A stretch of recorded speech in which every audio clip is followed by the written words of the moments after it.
তরুণদের নবজাগরণ, তারুণ্যের অদম্য শক্তি, এটা যেমন ঠিক, একই সাথে এই আন্দোলনে যে স্বাভাবিক ছাত্র জনতা শ্রমিকদের যে কন্ট্রিবিউশন, সেটা কোনোভাবেই অস্বীকার করা যায় না।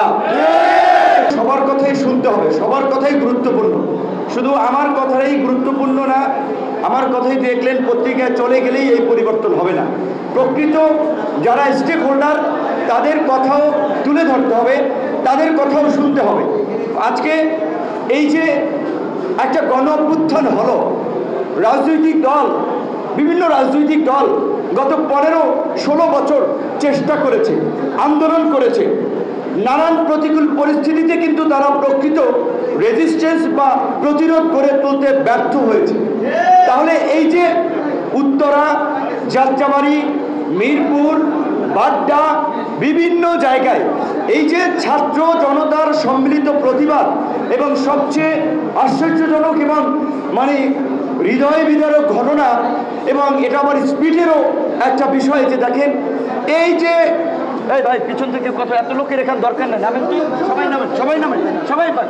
আচ্ছা, সভাপতি সেক্রেটারি সবাই যান, যে এখানে সভাপতি সেক্রেটারি ভাই সবাই বসে দেন, হ্যাঁ বসে দেন। এইটাই খারাপ, এইগুলো করা যাবে না। ফেস দেখানোর এত প্রতিযোগিতা, এগুলোই খারাপ। ভাইরাল হওয়া, এগুলো করা যাবে না ভাই, এগুলো করা যাবে না। এগুলো পরিবর্তনের জন্য এই সমাবেশ আমরা ডাকতেছি, সবাই সরিয়ে দেবে।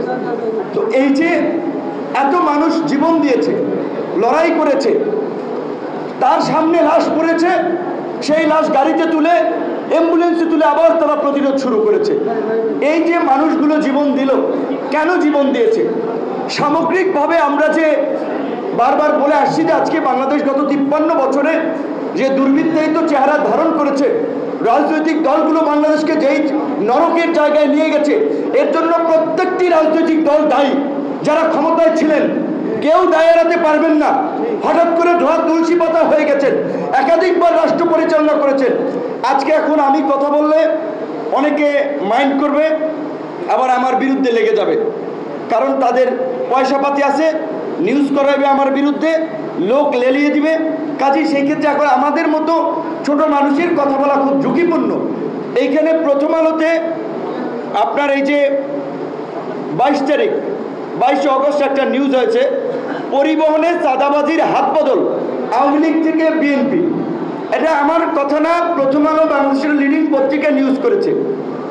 তাহলে কি লাভ হলো যে এই দখলদারি চাঁদাবাজি যদি একজনের হাত থেকে আরেকজনের হাতে যদি চলে যায় এবং সেটা যদি চলতে থাকে, তাহলে এই যে শ্রমিকরা, এখানে আব্দুর রহমান ভাই বলেছে, আমি যখন কারাগারে যাই, প্রিজন ভ্যানে দেখা হয়েছে হকার, পানি বেচে বাসে, দেখা হয়েছে রিক্সা চালায়, দেখা হয়েছে বাসের হেল্পার। ছাত্রদের আন্দোলনকে অবশ্যই আমরা গ্লোরিফাই করছি, আমরা সম্মানিত করছি, টকশো করছি, কলাম লিখছি।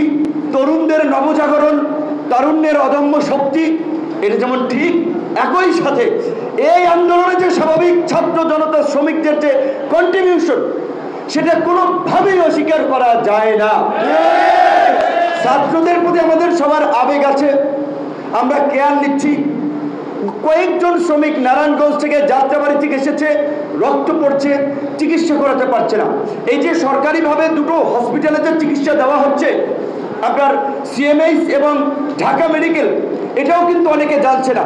কাজেই শ্রমিক ভাইদের মাধ্যমে, এখানে টেলিভিশন, পত্রপত্রিকা, গণমাধ্যমের মাধ্যমে আমি জানাচ্ছি, এই নিউজটা আপনারা অন্তত একটু প্রচার করবেন যে আন্দোলনে আহত সকল শ্রেণী পেশার মানুষের জন্য ঢাকা মেডিকেল এবং সিএমএইচে আর্থিক সহায়তা সহ সব ধরনের চিকিৎসা সেবা তারা দিবে। কিন্তু কেউ যদি আবার বলে আমার 5 লাখ টাকা আগে খরচ হয়েছে, আমাকে দেন, এইটা হবে না।